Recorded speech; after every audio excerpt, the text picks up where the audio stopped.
Halo Ayah Bunda Hebat, berjumpa kembali bersama saya Junaidi Junaid dalam acara Junaidi Berbagi.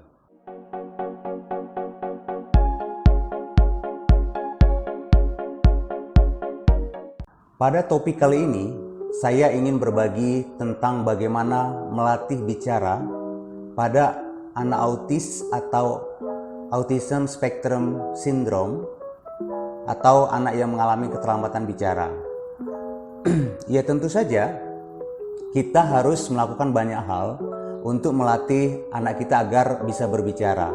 Karena seperti kita tahu dan kami alami sendiri bahwa anak yang mengalami autis itu memiliki ciri-ciri keterlambatan berbicara. Nah tentunya kita harus melakukan banyak hal agar anak kita bisa berbicara dengan baik. Di antaranya kita harus pergi atau konsultasi ke dokter tumbuh kembang, kemudian kita tentunya bisa memakai jasa terapi atau ke pusat terapi yang mereka ketika melakukan pelatihan sikap itu sudah include dengan pelatihan bicara. Ada banyak pusat terapi di kota kita masing-masing. Nah, untuk melatih anak berbicara tentunya tidak cukup kalau kita hanya mengandalkan pelatihan di luar atau mendatangi dokter untuk konsultasi saja. Tetapi kita bisa melakukan sendiri atau berusaha melakukan pelatihan di rumah agar kemampuan anak berbicara bisa kita tingkatkan. Ayah Bunda Hebat, melatih anak berbicara tentunya tidak instan atau membutuhkan waktu yang cukup lama. Mengapa? Ya karena anak dengan autis itu memang agak lambat berbicara. Tetapi ya tidak bisa juga kita generalisasi ya, karena masing-masing anak punya kemampuan yang berbeda. Ada juga anak yang mungkin cepat, yang lambat, atau sedang-sedang saja, tergantung dari mungkin tingkat keautisan si anak itu sendiri. Ayah Bunda Hebat, tentunya kita harus bersabar ya ketika melatih anak tersebut karena waktu yang lama tadi dan kita butuh energi yang lebih tentunya. Ya, harapannya kita jangan putus asa ya, karena kita tahu bahwa life skill atau kemampuan anak kita di masa mendatang itu tergantung dengan apa yang kita lakukan hari ini. Ya seperti kita ketahui bahwa apapun yang terjadi dengan kita sekarang ini adalah hasil dari kegiatan kita 10 tahun yang lalu. Seperti misalnya kenapa saya seperti ini, kenapa saya bisa misalnya menjadi seorang pendidik, karena saya adalah hasil dari apa yang saya lakukan 10 atau 20 tahun yang lalu. Jadi kita tidak perlu putus asa, kita harus tetap optimis untuk melakukan yang terbaik. Bahwa banyak contoh ya, banyak sekali kita lihat mungkin di video-video yang lain bahwa banyak sekali orang tua yang berhasil membawa anak berkebutuhan khususnya sukses ya, mengarungi bahtera kehidupan. Ya kemudian yang berikutnya kita harus berkolaborasi. Jadi kita tidak bisa hanya mengandalkan ayah atau ibu saja, apalagi kalau hanya fokus kepada ibu. Ibu sudah banyak sekali kegiatan di rumah. Jadi setiap orang di dalam rumah harus membantu ibunya ya, berkolaborasi. Jadi ketika misalnya ibu sedang kelelahan, ayah atau anak, kakak adiknya bisa membantu melatih si anak tadi. Dan yang terpenting adalah konsisten dalam melatih anak kita untuk berbicara. Nah, pengalaman kami sendiri bahwa anak saya itu belum bisa mengeluarkan kata-kata sama sekali, padahal dia berumur sudah lebih dari 2,5 tahun, bahkan hampir 3 tahun. Jadi dia belum mengeluarkan kata-kata apapun kecuali kata-kata yang kata orang bahasa planet, yang misalnya kata-kata tata, ya. Jadi sebetulnya dia bukan bisu ya, tapi dia bisa mengeluarkan kata-kata. Artinya kita memang harus mengeluarkan kata-kata tersebut dan bagaimana melatihnya untuk berbicara. Nah, pada saat dia berumur 2,5 tahun, sebetulnya kami sudah melakukan tes BERA atau tes untuk melihat apakah ada masalah dengan pendengaran anak saya tersebut. Nah, ternyata setelah dites, anak saya baik-baik saja dari sisi pendengaran. Artinya dia memang bisa mendengar atau menyimak apapun yang kita katakan ya. Nah, langkah apa yang kami lakukan pertama kali itu sebetulnya bingung ya, mau apa gitu. Bagaimana sih melatih anak ya. Jadi kadang kita mau bertanya juga, kadang-kadang informasi tentang anak autis masih cukup terbatas. Namun ya kita harus, ayah bunda hebat, kita harus kreatif ya, kita harus menemukan kira-kira apa strategi yang cocok untuk melatih anak ini agar cepat namun dia senang untuk belajar. Nah saat itu saya dan istri saya mulai mencari formulanya, yaitu kami mulai dengan mengenalkan lagu-lagu ya. Jadi lagu-lagu yang kami cari adalah lagu anak-anak tentunya ya. Dan menurut saya lagu yang bagus itu harus yang disenangi, yang pendek, yang mudah dihafalkan. Nah lalu saya dan istri itu memilih lagu anak-anak zaman dulu ya, yang terkenal zaman dulu, zamannya Ibu Sud ya. Itu ada lagu Topi Saya Bundar. Nah lagu ini selain bagus untuk melatih wicara, juga kita bisa menggerakkan badan kita. Jadi saat itu saya melatih anak saya itu dengan menyanyikan lagu saat bersama. Jadi ketika anak saya bersama istri, bersama saya, bersama adik kakaknya, kami selalu menyanyikan lagu Topi Saya Bundar dengan gerakan tangan tentunya. Misalnya Topi Saya Bundar. Jadi semua harus melakukan itu ketika kami bersama ya, berulang-ulang. Jadi gerakan tangan ini sangat penting. Nah kemudian tentu saja kami melakukan itu berulang-ulang sampai ratusan kali. Jadi kadang-kadang kami bergantian ya, karena memang anak ini ketika kami bernyanyi itu tersenyum dan memperhatikan. Dia mulai melihat ke arah mata kami. Jadi sudah mulai ada kontak mata, dan di situ waduh rasanya senang sekali ya. Jadi kami menyanyikan itu sampai ratusan kali. Jadi dibagi-bagi saja. Misalnya saya 20 kali kalau saya lelah, istri saya, anak saya dan lain-lain, karena dia memang senang mendengar lagu itu. Nah lalu kadang-kadang kami menyanyikan bersama-sama ya, sambil membimbing gerakan tangan dia. Jadi di awal kami belum melakukan, namun ketika beberapa minggu kemudian kami mulai membimbing tangan dia. Misalnya tangan dia kita tarik ke atas ketika dinyatakan topi saya. Nah kita membimbing badan atau tangan dia untuk mengikuti gerakan-gerakan yang ada pada lagu tersebut ya.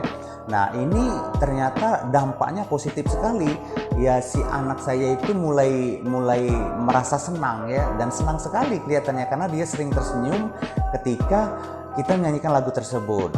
Nah kemudian beberapa minggu atau udah beberapa bulan kemudian ya, dia mulai meminta. Jadi dia mulai meminta agar ketika bersama, saya ingat sekali waktu itu saya duduk dengan dia depan TV, lalu dia bilang, dia tidak bilang tapi dia menggerakkan tangan dia seperti ini. Oh oke, mau nyanyi Topi Saya Bundar ya, saya bilang. Jadi saya langsung oke, kita nyanyi ya. Saya tentunya senang sekali karena respon dia. Jadi ketika dia merespon seperti itu, rasanya waduh ya, ada suatu kebanggaan tersendiri bahwa dia meminta saya untuk menyanyikan lagu tersebut walaupun hanya dengan meletakkan tangan dia. Oke nak, kita nyanyi bersama ya. Saya nyanyi lagi ya. Kemudian setelah itu setelah lagunya selesai, dia meminta lagi seperti ini. Oke, kita nyanyi lagi. Jadi berkali-kali berulang-ulang anak saya tersebut seperti itu. Nah artinya sebetulnya respon anak itu sudah bagus sekali, dan kita harus merespon ketika stimulus ya, kita lakukan stimulus dan dia merespon, kita harus mereward dengan cara menyanyikan dan bertepuk tangan. Ya lalu saya juga melihat ketika ini dilakukan berulang-ulang, anak saya mulai menggerakkan bibirnya. Jadi dia mulai menggerakkan bibirnya seolah-olah dia bernyanyi walaupun suaranya belum ada. Jadi setiap kali saya bernyanyi, dia mulai menggerakkan badannya atau tangannya. Misalnya saya tidak gitu ya. Jadi dia sudah mulai menggerakkan tangan dan menggerakkan bibir. Kesimpulan saya pada saat itu bahwa anak saya sudah memahami atau sudah mengerti lafal dari lagu tersebut. Saya menyimpulkan bahwa dia sudah tahu lagu tersebut walaupun hanya dalam hati saja. Nah kemudian dia menggerakkan kembali tangan ya, untuk meminta saya menyanyikan lagu Topi Saya Bundar atau istri saya. Nah di sini kita harus punya trik yang kedua. Jadi ketika dia menggerakkan tangan ke atas untuk meminta lagu, saya tidak menjawab, saya tidak merespon. Saya bilang mau apa. Nah mungkin dia bingung ya. Jadi saya bilang bicara apa gitu. Nah di situ dia mulai bilang topi. Oke, Lia mau nyanyi topi saya bundar. Oke, kita nyanyi lagi. Jadi dia mulai mengeluarkan suara topi. Nah di situ kami langsung bernyanyi tentunya dengan gembira sekali ya, karena dia tidak lagi dengan kode tetapi mulai mengatakan topi. Wow, rasanya ya seperti apa ya ketika anak itu bisa mengeluarkan satu kata ya, sepertinya kita berhasil gitu ya. Nah ya kita menyanyi kembali dengan gembira. Kemudian di minggu berikut ya dia mulai bilang topi saya bundar. Nah di sini dia mulai menambah kosakata dengan mengatakan topi saya bundar. Ya ini prosesnya panjang ya ayah bunda, tidak 1 hari atau 2 hari tapi berminggu-minggu ya, saya juga lupa, mungkin berbulan-bulan ya. Jadi baru dia bisa mengatakan topi saya bundar. Nah ya tentu saja kita akan bernyanyi lagi ya, kita bernyanyi lagi dengan senang karena dia sudah meminta dengan cara yang luar biasa menurut saya ya. Jadi dalam waktu yang cukup panjang akhirnya dia bisa mengatakan topi saya bundar. Nah, satu hal yang saya garis bawahi bahwa ketika anak saya bilang topi saya bundar dan kami langsung bernyanyi, dia selalu tersenyum ya. Bahkan kadang-kadang dia tertawa ya. Sepertinya dia menyadari bahwa apa yang dia pinta itu mulai direspon ya. Artinya dia mulai ada komunikasi yang lebih baik ya saat itu. Nah di situ kita akan memberikan reward berupa tepuk tangan. Oke, kita bernyanyi ayo topi saya bundar ya. Jadi kita senang sekali ya. Nah dengan keadaan ini tentu saja anak kita perkembangan berbicaranya akan semakin baik ya. Nah minggu-minggu berikut dia terus meminta dan terus mulai menyebut lagu itu dengan judulnya yaitu topi saya bundar ya. Nah di sini dia memintanya cuman berulang-ulang ya, seperti kita tahu bahwa anak autis misalnya suka pengulangan ya, tapi tidak bisa digeneralisasi saja. Ini yang terjadi dengan anak saya, mungkin dengan anak ayah bunda tidak gitu ya. Jadi ketika anak saya meminta berulang-ulang ya kami terus menyanyikan berulang-ulang ya, karena ini merupakan salah satu strategi kami agar dia terus melatih bicaranya yang kadang-kadang kelelahan. Tapi kami ya misalnya saya sudah 20 kali bernyanyi ya saya meminta istri saya atau anak saya, dan kami mulai menemukan bahwa bibir anak saya terus bergerak ya. Nah benar kesimpulan saya tadi bahwa dia memang sudah hafal lagu tersebut, artinya kita bisa meningkatkan kemampuan dia. Nah setelah beberapa minggu atau beberapa bulan dia, karena kami merasa bahwa dia sudah hafal lagu tersebut ya, saya menyimpulkan bahwa anak ini sudah hafal lagu tersebut. Jadi hafal sekali ya, jadi sudah ada di dalam ingatannya.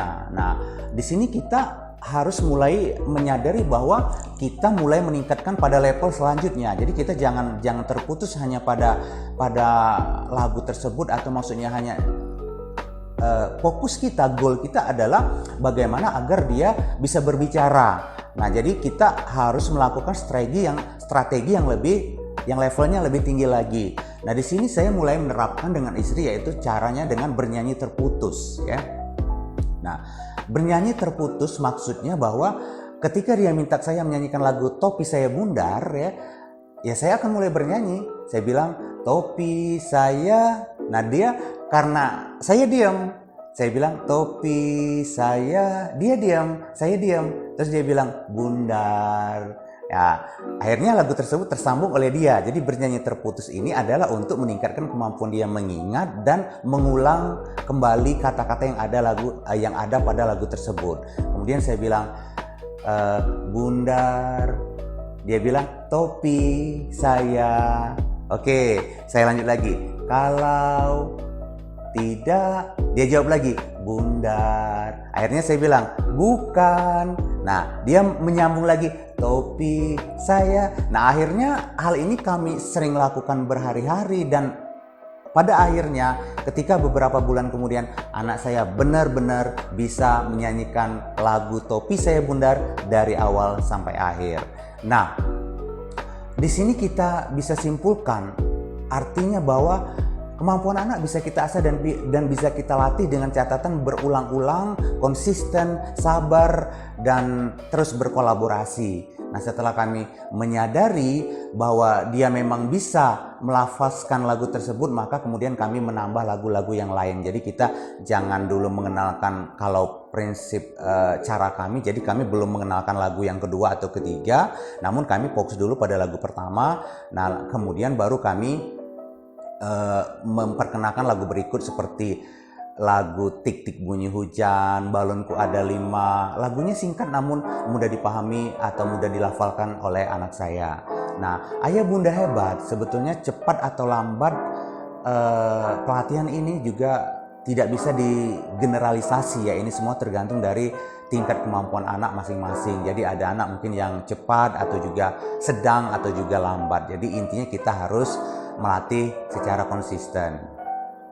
Nah, setelah lagu tersebut, lagu Topi Saya Bundar bisa dilaksanakan dengan baik, maka kami mulai mengenalkan lagu yang lain tadi ya, seperti Tik Tik Bunyi Hujan atau Balonku Ada 5, misalnya Satu-Satu, Aku Sayang Ibu ya.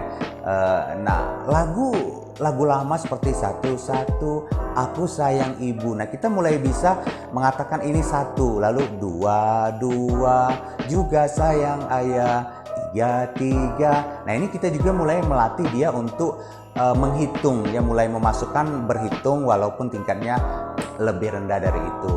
Nah, selain kami mengenalkan lagu Ayah Bunda Hebat ya, tentu saja itu cara untuk mengeluarkan suara, ya. Nah, ketika dia sudah mengeluarkan suara, maka kami juga terus melakukan strategi yang lain. Misalnya mulai meminta dia menyebut nama-nama atau panggilan untuk anggota keluarga, misalnya mama, papa, kemudian kakaknya Surya, dia bilang Kak Surya, seperti itu ya. Kemudian nama yang lainnya di keluarga kita. Jadi ini sangat penting agar dia bisa mengingat orang-orang penting dalam kehidupannya, dan ketika dia butuh dia bisa memanggil. Cara yang ketiga adalah kami juga mulai melatih dia menyebutkan bagian-bagian tubuh. Tentunya pelatihan harus dimulai dari yang paling mudah, Ayah Bunda Hebat. Jadi kita mulai dari misalnya menyebut mata, hidung, pipi, tangan, kaki. Jadi mulai dari kata-kata yang mudah, kemudian kata-kata yang bagian-bagian tubuh yang mudah terlihat gitu ya. Jadi jangan dulu kita misalnya melatihnya dengan menyebutkan telinga atau leher. Mungkin dari kata-kata yang mudah dan bagian tubuh yang memang mudah dia perlihatkan. Nah, itu cara yang ketiga. Berikutnya, tidak lupa juga kami meminta dia untuk menyebutkan barang-barang penting di dalam rumah yang setiap hari dia akan bersentuhan dengan barang tersebut ya. Misalnya ketika dia mulai kita latih dengan kata makan ya. Ketika dia bilang makan ya, kita akan mengambil piring lalu kita bilang misalnya ini piring. Atau misalnya kita bilang vas bunga. Ini vas bunga ya. Kita letakkan ini vas bunga ya. Ini gelas. Jadi ketika kita mengambil gelas kita bilang ayah mengambil gelas, ini gelas. Jadi kita ajak dia gelas ya. Kita berulang-ulang. Nah, pada akhirnya dia akan bisa mengatakan kata-kata tersebut. Jadi penting sekali Ayah Bunda Hebat untuk ya melatih anak langsung melihat pada bendanya. Misalnya ketika dia mendekat kepada saya bilang ini meja. Papa duduk di kursi, ini meja, ini kursi. Papa duduk di kursi, papa duduk di depan meja. Ini meja. Jadi kita melatihnya berulang-ulang sehingga suatu ketika dia bilang meja, ya seperti itu. Jadi hal-hal yang mudah terlebih dahulu kita harus ajarkan. Ayah Bunda Hebat, sekarang anak saya berumur kurang lebih 7 tahun dan alhamdulillah berkat pelatihan yang sudah kami lakukan dari rentang 3 tahun sampai 7 tahun, ada waktu sekitar 4 tahun, dan sekarang anak saya sudah mulai bisa menyebutkan banyak kata di dalam rumah ya. Jadi misalnya dia sudah bisa menyebutkan mobil, ketika dia mau pergi dia bilang mobil, lalu dia bilang sandal, buka pintu, ya sudah mulai 2 kata yang keluar, dan ini sangat membahagiakan. Rasanya kita pelatihan yang kita lakukan itu berhasil ya. Ya memang Ayah Bunda Hebat untuk melatih itu anak berkebutuhan khusus terutama autis itu memang tidak gampang ya. Kadang-kadang satu kata itu dibutuhkan waktu yang berbulan-bulan untuk dia ingat dan untuk memahami makna dari kata tersebut. Pengalaman kami juga pernah ya, ketika kita tidak ajarkan dalam waktu yang lama atau konsisten, anak tersebut kadang-kadang bisa saja menyebut namun hanya membeo, atau dia bisa menyebutkan kata tersebut namun dia tidak tahu makna dari kata tersebut. Ya demikianlah Ayah Bunda Hebat sharing dari saya tentang melatih bicara untuk anak autism spectrum disorder atau autis atau anak berkebutuhan khusus maupun yang lambat berbicara. Ayah Bunda Hebat mohon di subscribe video saya ini, karena berikutnya saya akan memberikan tips tentang bagaimana memberi perintah dan merespon anak ketika dia minta sesuatu. Demikian tips dari saya. Berjumpa kembali bersama saya Junaidi Junet. Tetap bangga memiliki anak siapapun dia, karena siapapun anak kita, setiap anak pasti memiliki kelebihan dan kekurangan. Thank you dalam acara Junaidi Berbagi.